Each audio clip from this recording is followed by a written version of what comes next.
नमस्कार दोस्तों, स्वागत है हमारे स्टडी सेंटर फॉर यू पर।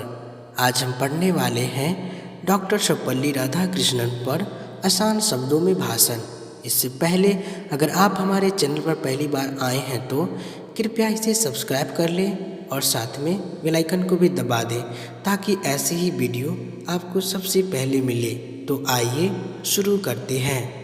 जिस प्रकार आत्मा किसी व्यक्ति की सचेतन शक्तियों के पीछे की वास्तविकता है, उसी प्रकार परमात्मा इस ब्रह्मांड की समस्त गतिविधियों के पीछे का अनंत आधार है। माननीय अतिथिगण, शिक्षकगण, मित्रगण और मेरे प्यारे भाइयों एवं बहनों, आप सभी को शिक्षक दिवस की हार्दिक शुभकामनाएं। आज शिक्षक दिवस के उपलक्ष्य में हम सब यहाँ एकत्रित हुए हैं। शिक्षक दिवस के इस शुभ अवसर पर मैं आप लोगों के समक्ष डॉक्टर सर्वपल्ली राधाकृष्णन के बारे में दो शब्द रखने जा रहा हूँ। डॉक्टर सर्वपल्ली राधाकृष्णन एक महान व्यक्ति और प्रसिद्ध शिक्षक थे। वे भारतीय संस्कृति के संवाहक, प्रख्यात शिक्षाविद, महान दार्शनिक और एक आस्थावान हिंदू विचारक थे। उनका जन्म तमिलनाडु के तिरुतनी गांव में 5 सितंबर 1888 को हुआ था। इस मशहूर शिक्षक के सम्मान में उनका जन्मदिन भारत में शिक्षक दिवस के रूप में मनाया जाता है।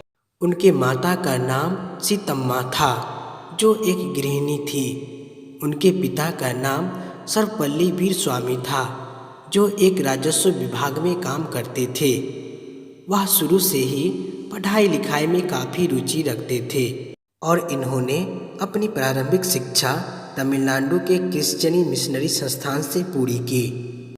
स्कूल के दिनों में ही डॉक्टर राधाकृष्णन ने बाइबल के महत्वपूर्ण अंश कंठस्थ कर लिए थे, जिसके लिए उन्हें विशिष्ट योग्यता का सम्मान दिया गया था।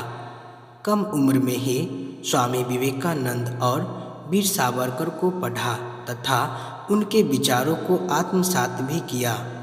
क्रिश्चियन कॉलेज मद्रास ने भी उनकी विशेष योग्यता के कारण छात्रवृत्ति प्रदान की।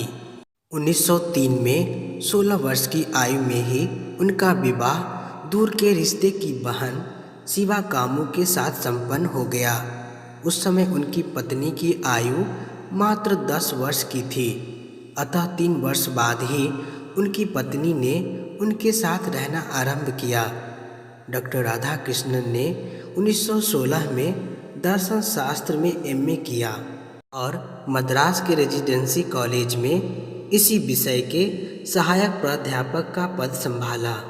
वे शैक्षणिक क्षेत्र में बहुत अच्छे थे और आंध्र प्रदेश, मैसूर और कलकत्ता के विश्वविद्यालयों में दर्शन शास्त्र पढ़ाते थे। भारत की आज़ादी के बाद यूनेस्को में उन्होंने देश का प्रतिनिधित्व किया। 1949 से लेकर 1952 तक राधाकृष्णन सोवियत संघ में भारत के राजदूत रहे। वर्ष 1952 में उन्हें देश का पहला उपराष्ट्रपति बनाया गया। सन 1954 में उन्हें भारत रत्न देकर सम्मानित किया गया। इसके पश्चात 1962 में उन्हें देश का दूसरा राष्ट्रपति चुना गया। जब वे राष्ट्रपति पद पर आसीन थे, उस वक्त भारत का चीन और पाकिस्तान से युद्ध भी हुआ। वे 1967 में राष्ट्रपति पद से सेवानिवृत्त हुए और मद्रास जाकर बस गए। 17 अप्रैल 1975 को सर्वपल्ली राधाकृष्णन जी का निधन हो गया। उन्होंने अपना संपूर्ण जीवन राष्ट्र की सेवा में समर्पित कर दिया।